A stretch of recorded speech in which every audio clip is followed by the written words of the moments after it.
이 시간에 성경 말씀 같이 보겠습니다. 벌써 스크린에 있네요. 디모데전서 1장 18절부터 20절 앞부분까지 우리 같이 함께 읽겠습니다. 아들 디모데야, 내가 네게 이 교훈으로서 명하노니 전에 너를 지도한 예언을 따라 그것으로 선한 싸움을 싸우며 믿음과 착한 양심을 가지라. 어떤 이들은 이 양심을 버렸고 그 믿음에 관하여는 파선하였느니라. 그 가운데 후메네오와 알렉산더가 있으니.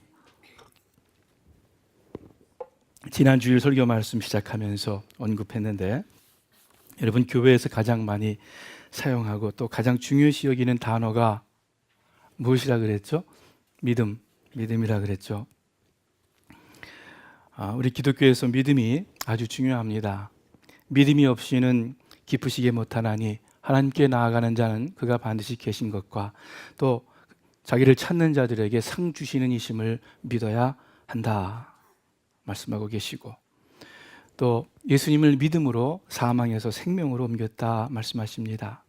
로마서 1장 17절에는 복음에 하나님의 의가 나타나서 믿음으로 믿음에 이르게 하나니, 기록된 바 오직 의인은 무엇으로요?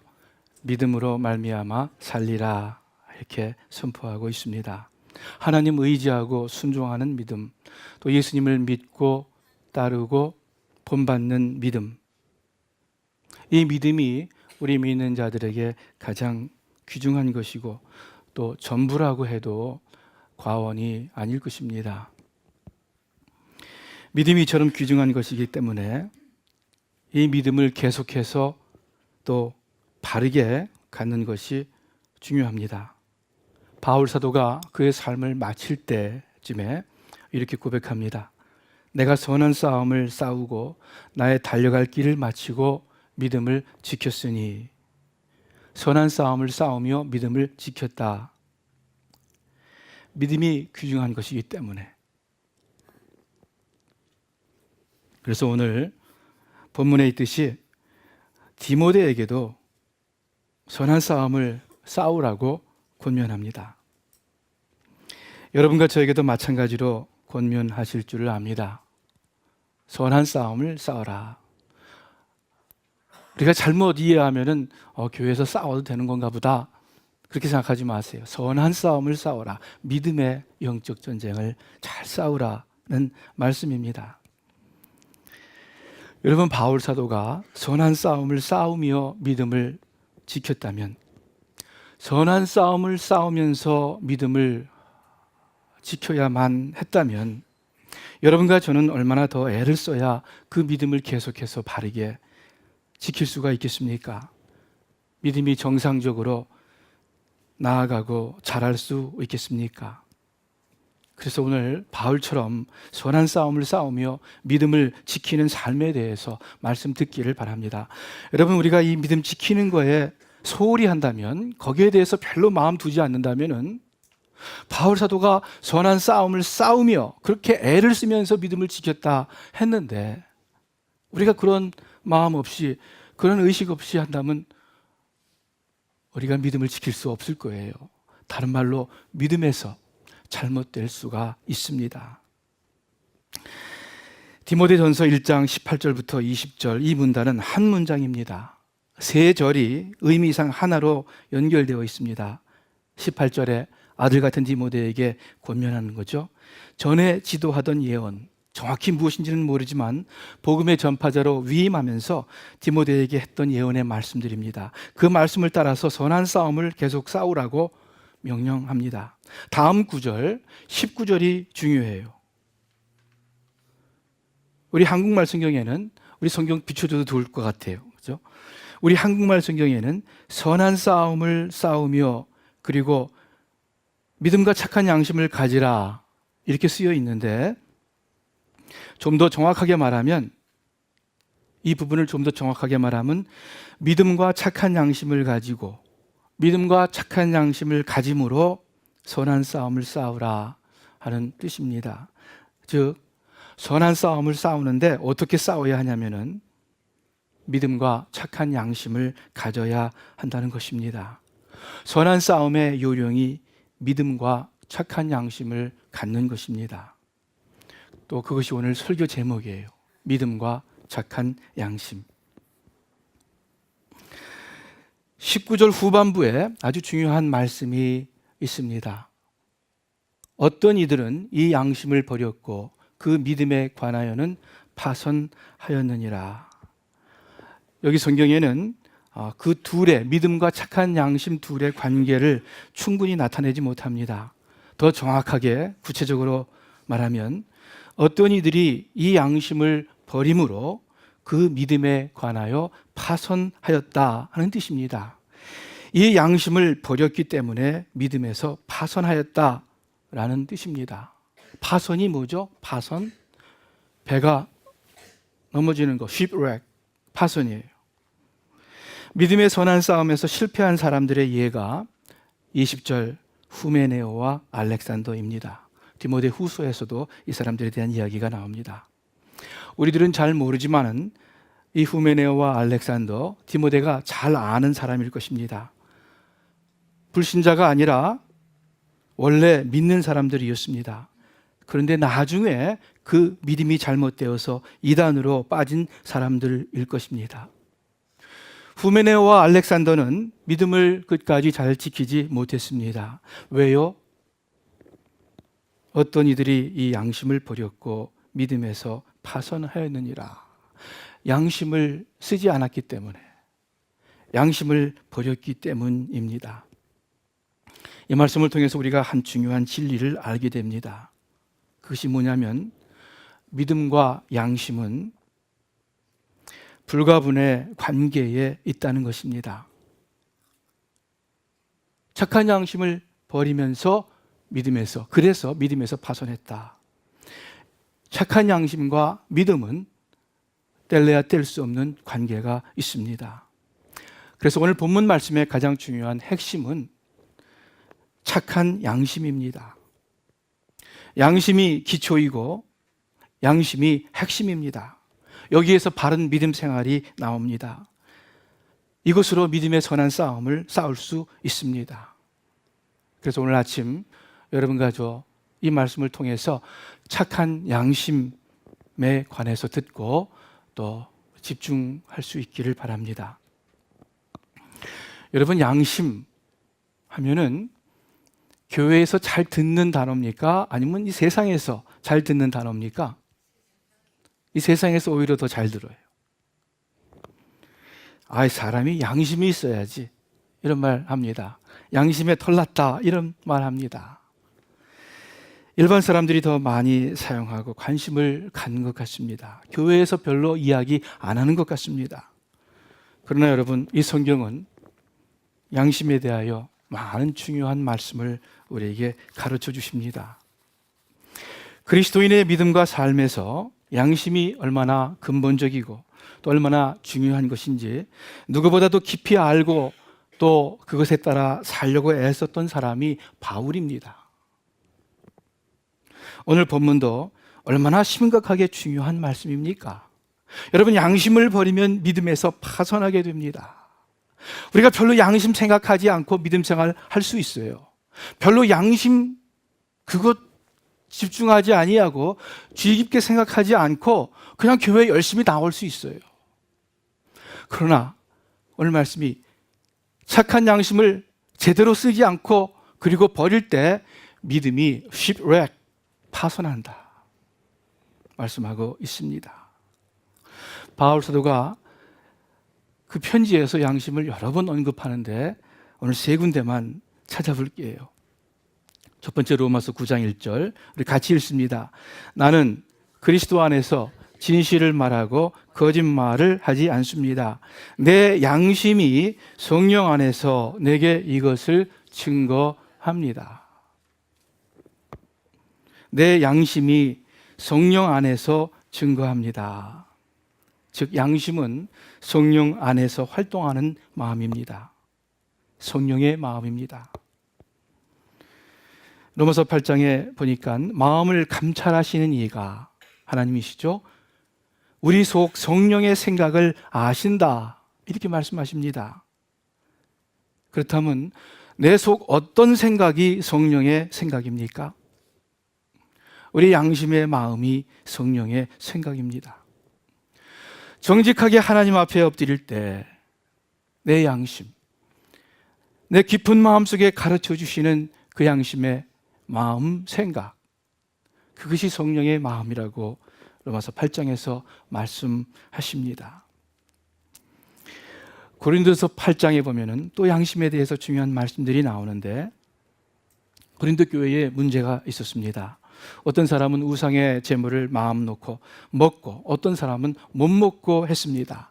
그래서 우상의 제물을 자유로이 먹는 사람은 먹지 못하는 사람들을 믿음이 약하다, 어리다라고 비판했고, 또 못 먹는 사람들은 우상의 제물을 먹는 사람들에 대해서 타락했다, 타협했다, 이렇게 비판을 했습니다.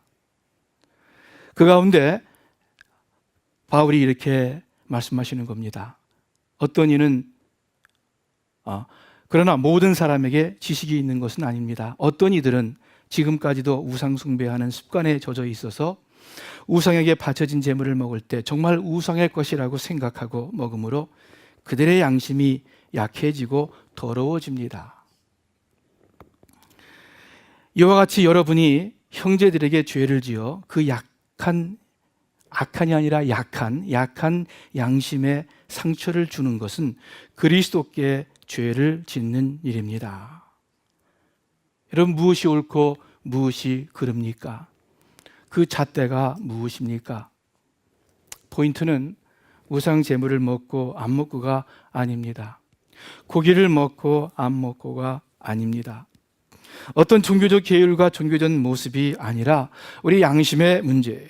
오늘날로 말하면 교회 나오고 안 나오고 문제보다 더 중요한 것이 하나님을 향한 우리 양심의 문제입니다.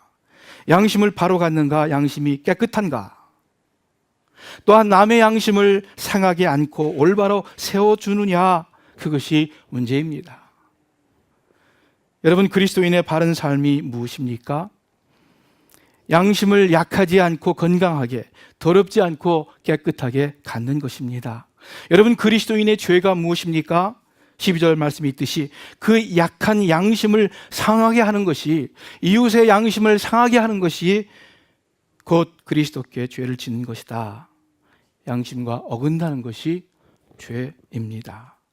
또 어긋나게 하는 것이 죄입니다. 한 구절 더 찾아보겠습니다. 고린도후서 4장에 또 5장에 이런 말씀이 있어요. 오히려 우리는 진리를 나타내므로 하나님 앞에서 모든 사람들의 양심에 우리 스스로를 추천합니다.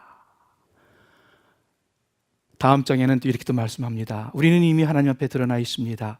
나는 여러분의 양심에도 우리가 그렇게 드러나 있기를 바랍니다. 각 사람의 양심에 대해서 천거한다, 추천한다. 여러분의 양심에 알려지기 원한다. 여러분, 바울 사도는 사람의 양심을 향합니다.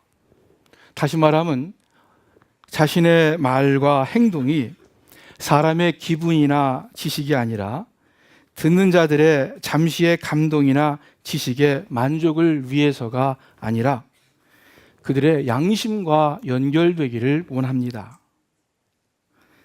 복음의 전달자가 지식적이면 듣는 자의 지식을 충족시키고, 감성적이면 듣는 자의 감동을 일으키고, 의지적이면 듣는 자의 결심을 인도할 것입니다.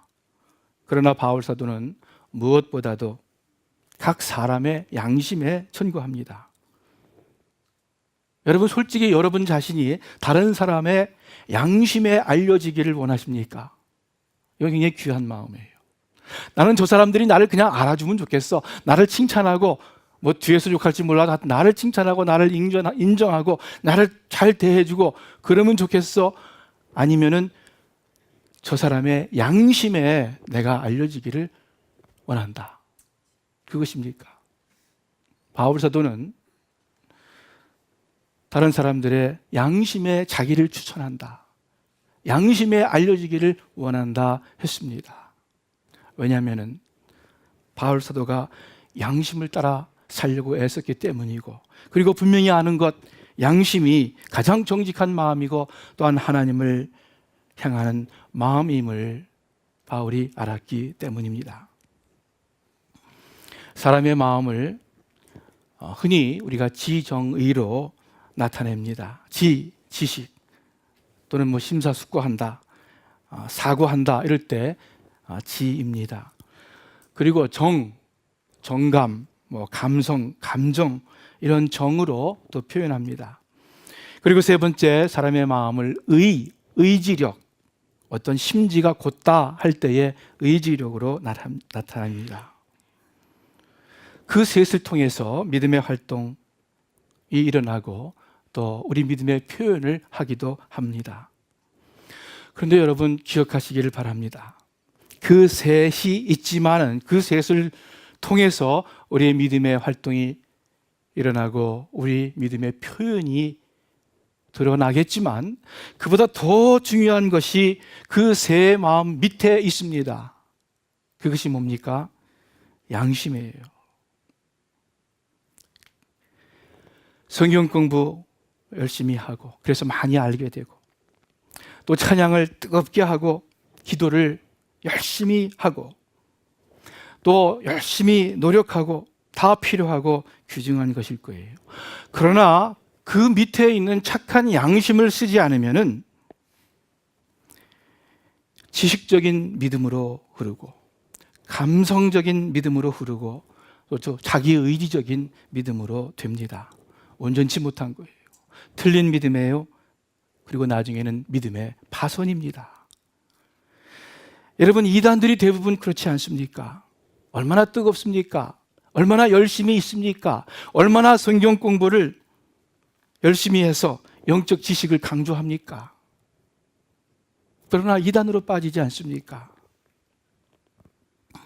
착한 양심을 모르기 때문에, 착한 양심을 활용하지 않기 때문에, 이 착한 양심을 가지고 신앙생활 할 때 우리의 지적인 성경 공부가 의미가 있어요. 우리 속에 양심을 통해서 생활할 때 우리가 뜨겁게 찬양하고 열심히 기도하는 그 감성적인 믿음이 의미가 있어요. 우리가 양심을 가지고 살아갈 때 열심히 봉사하는 그 모든 것이 하나님 앞에 의미가 있어요. 그렇지 않으면은 믿음에 파손하게 된다 하는 것입니다.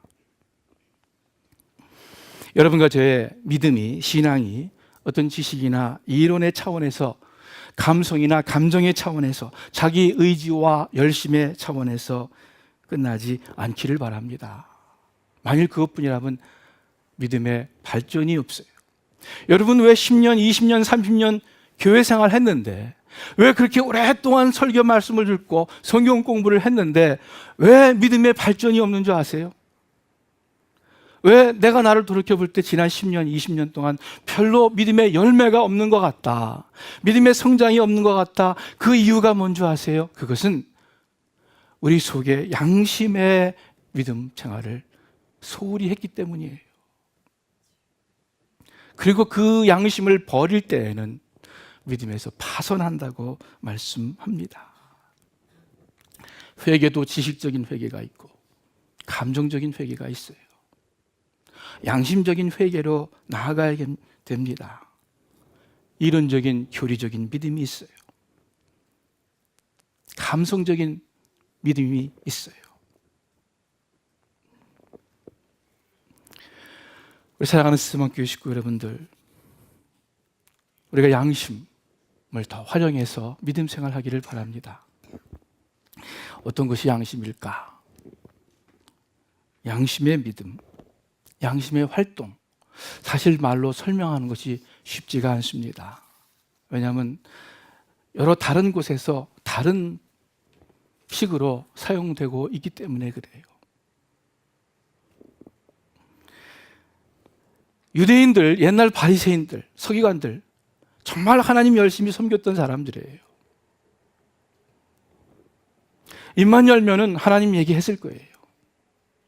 그런데 예수님께서 그들을 향해서 저들이 입술로는 나를 경배하되 마음은 내게서 멀도다. 그 마음이 양심입니다. 내 보물이 있는 그곳에 내 마음도 있다. 그 마음이 양심이에요. 여기서도 아니요, 사마리아에서도 아니요.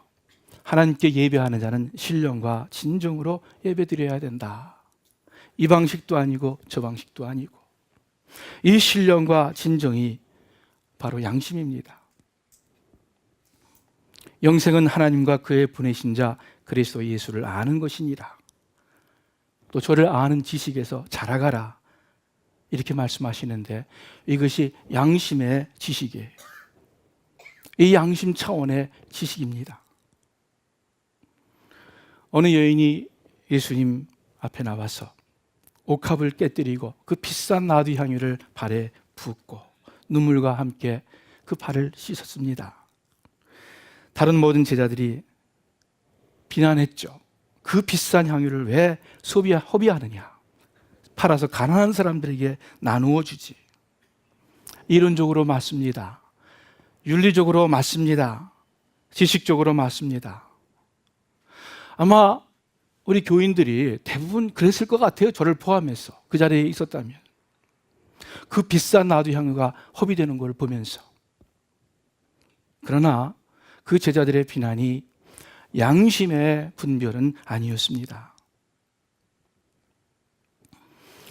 복음이 전파되는 곳에는 이 여인의 행한 일도 전파되리라 하신 그 여인의 행동, 눈물과 함께 그 비싼 옥합을 깨뜨리고 예수님 발에 부은 그 여인의 행동, 그 행동을 일으킨 그 여인의 마음, 그것이 양심입니다.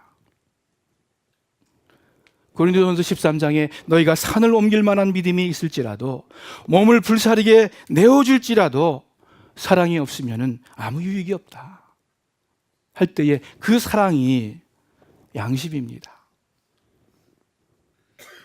잠언 4장 23절에 무릇 지킬 만한 것보다 더욱 내 마음을 지키라. 생명의 근원이 이에서 남이니라.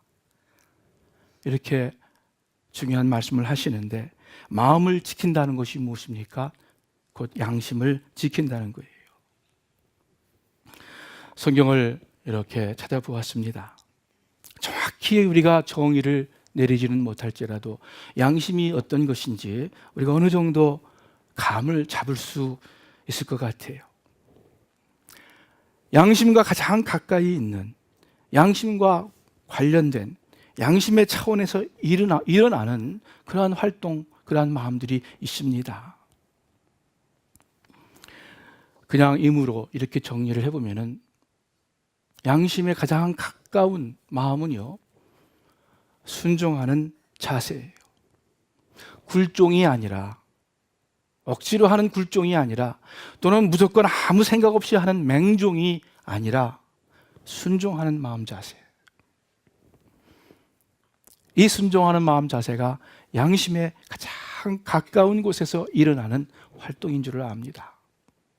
그래서 믿음의 반대는 불신이 아니라 불순종이라고 말씀하고 있어요.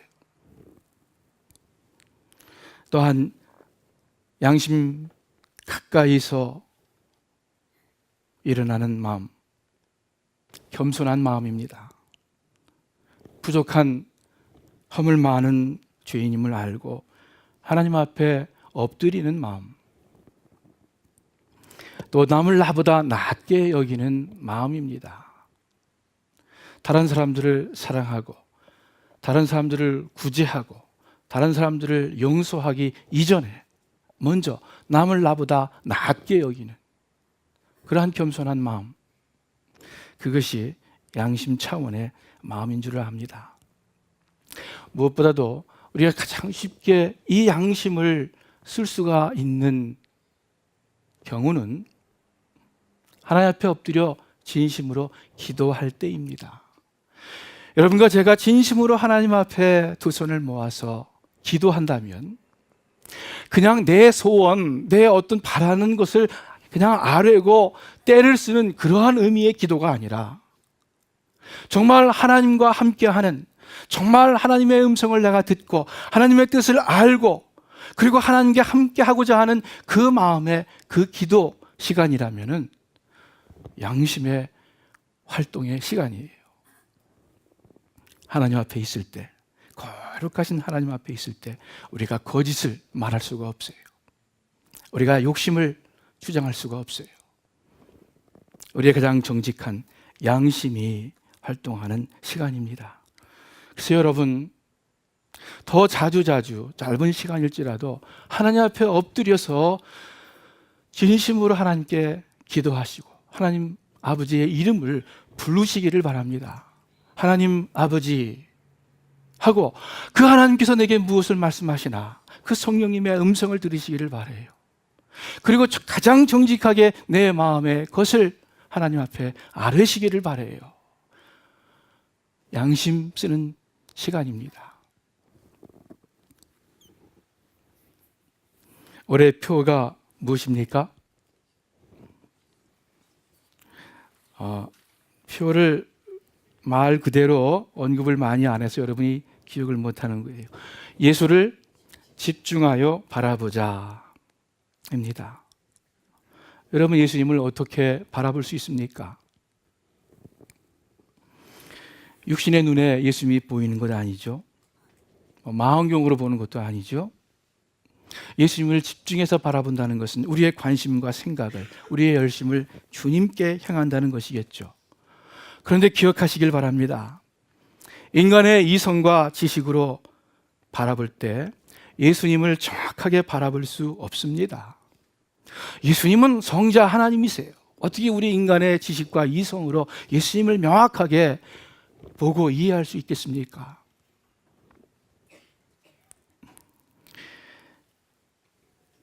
인간의 감정으로 바라볼 때도 예수님을 정확하게 볼 수 없습니다. 여러분, 무엇으로 예수님을 가장 선명하게 볼 수 있겠습니까? 착한 양심이에요. 착한 양심. 우리의 양심으로 주님을 바라볼 때 그때 비로소 주님이 선명하게 나타납니다. 여러분, 이 안경이나 돋보기를 가지고 사물을 볼 때 잘 이렇게 흐려서 안 맞으면 뭐 이렇게도 하고 이렇게도 하고, 돋보기를 가지고 이렇게 하면서 정확하게 깨끗하게 초점을 맞춥니다. 눈도 그래요. 어떤 때는 눈이 잘 뿌여서 안 보여요. 그러면 눈을 이렇게 부비면서 다시 이렇게 보면은 그 상이 깨끗하게 들어옵니다. 예수님을 선명하게 보기 위해서는 우리가 양심을 써야 정확하게 볼 수 있습니다. 교리와 지식의 안경으로 예수님의 모습을 어느 정도 규명하겠지만, 성경 공부를 통해서 예수님이 어떤 분인지 어느 정도 알겠지만은, 그러나 사실 그것이 정확한 예수님의 모습 아닙니다. 아무리 성경을 다 꿰뚫어 봐도, 아무리 영적 지식이 깊은 것 같아도, 그래서 은근히 자부심을 갖는 분들 있는 것 같아요. 여러분, 잘 아는 것 같죠? 아는 것 아니에요. 아는 거 아니에요. 만일 깊은 영적 지식이 예수님을 아는 것이라면요, 너희가 어린아이와 같지 않으면 천국을 볼 수 없다, 그 말씀을 어떻게 하셨겠어요? 정말 천국을 보고 예수님을 보는 것은 그러한 영적 지식 깊은 교리의 지식, 그런 것 아닙니다. 뜨거운 감정으로 아는 것도 아니에요.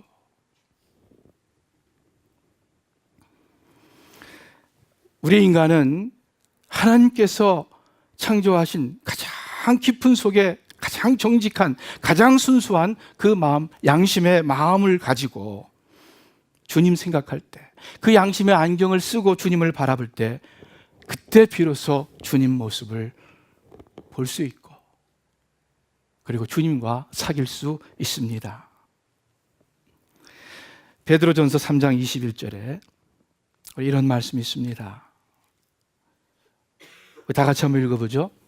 이 물은 예수 그리스도의 부활을 통해서 여러분을 구원하는 침례를 상징합니다. 이 침례는 몸에 더러운 것을 없애버리는 것이 아니라 오직 선한 양심이 하나님을 향해 찾아가는 것입니다. 오직 선한 양심이, 착한 양심이 하나님을 향해 찾아간다. 우리 목회자 코너에 제가 이야기를 적었어요. 어느 한 장로님이 꿈을 꿨는데 자기의 열심과 헌신을 한 천사가 저울에 다는 그런 꿈이었습니다. 저울에 달아봤는데 한 100근 정도가 돼요. 장로님이 기분이 좋았어요. 그런데 가만히 이야기를 들어보니까 그게 아니에요. 그 100근 중에서 자기의 복과 안정을 위한 이기적인 마음에서 행한 열심이 20근. 사람들에게 잘 보이려고, 인정받으려고 명예심으로 한 열심이 20근. 자기 편을 확보하고 세력을 얻기 위하여 낸 열심이 20근. 자기의 의, self-righteousness를 위해서 행한 열심이 20근. 그것만 있는 건 아니에요. 그래도 다행히 하나님을 사랑해서 진심으로 봉사한 열심 20근. 5분의 1만 하나님께 향한 것이었습니다. 여러분과 저는 우리가 애를 쓰고 또는 말씀대로 살려고 열심을 내는데 정직한 양심으로 열심을 내는가? 순수하게 하나님을 향한 그 마음으로 우리가 교회 생활을 하는가? 선한 양심이 하나님을 향하여 찾아가는 것이다 했는데 여러분 내 속에 선한 양심을 쓰지 않고서는, 활용하지 않고서는 비식적인 믿음으로 끝날 수 있습니다. 감성적인 믿음으로 끝날 수 있습니다. 자기 의지적인 열심으로 끝날 수 있습니다. 믿음의 발전이 없습니다. 믿음의 열매가 없습니다. 믿음을 통해서 정말 하나님 주시는 기쁨과 평강을 누리지 못합니다. 믿음의 승리가 없습니다. 나중에 계속 가다가는 믿음에서 파선합니다. 뭐 이단으로 빠지는 것만 파선은 아니에요. 그저 형식적인 교회 생활에 습관적으로 얽매이는 것, 믿음에 파선하는 거예요.